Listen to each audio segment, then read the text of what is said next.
প্রিয় দর্শক, চাঁদাবাজের জাহান্নামে স্বাগত জানাচ্ছি। এই যে যেটা দেখতে পাচ্ছেন, এটা পুরো জাতি দেখেছে। এটা নিয়ে আসলে কিছু বলার নেই। এবং আশেপাশে কথা বললাম, একটা মানুষও দেখে নাই। মানে কেউ কথা বলতে চায় না, সবাই ভয় পায়।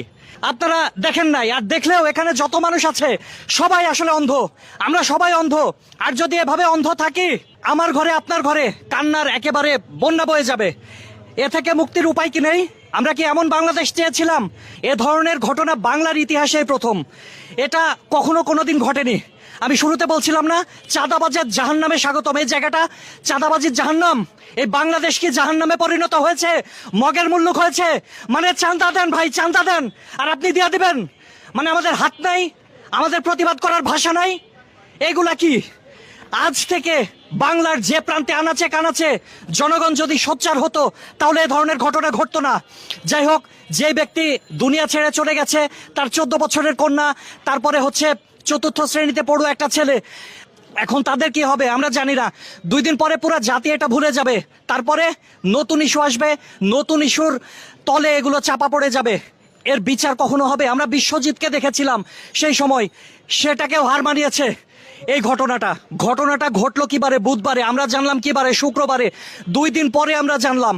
এটা চাপা পড়ে থাকলো কেন? ফেসবুকে ভাইরাল হলো, তারপরে মানুষ এটা নিয়ে সোচ্চার হলো। তার আগ পর্যন্ত কেউ সোচ্চার হয়নি। আশেপাশে অসংখ্য মানুষের সাথে কথা বলেছি, কেউ দেখে নাই। এতগুলো দোকানপাট আছে, কেউ কি দেখে নাই? প্রত্যেকে অন্ধ। তার মানে কি আমরা ভীতু, আমরা ভয় পাই? যাই হোক, এই ভয়ের রাজ্য একটা দেশ ছিল, হীরক রাজার দেশ। সেই হীরক রাজার দেশ থেকে আমরা এখন চাঁদাবাজির রাজার দেশে রূপান্তর হয়েছি। যাই হোক, এতগুলো মানুষ এভাবে যদি চলতে থাকে, তাহলে আরো একটা গণ অভ্যুত্থান মনে হয় হবে। আমরা জানি না কি হবে। বিচার চাই। কার কাছে চান বিচার? সরকারের কাছে। সরকার কি আদৌ বিচার করবে বলে মনে হয়? বলতে পারি না, এটা হলো হ্যাঁ ব্যক্তিগত বিষয়। আপনার কি মনে হয়? বিচার এটা তো চাই, সবাই বিচার চায়। সবাই বিচার চায়, আপনিও বিচার চান। বিচার চাই। কিন্তু কেউ কি দেখেছেন?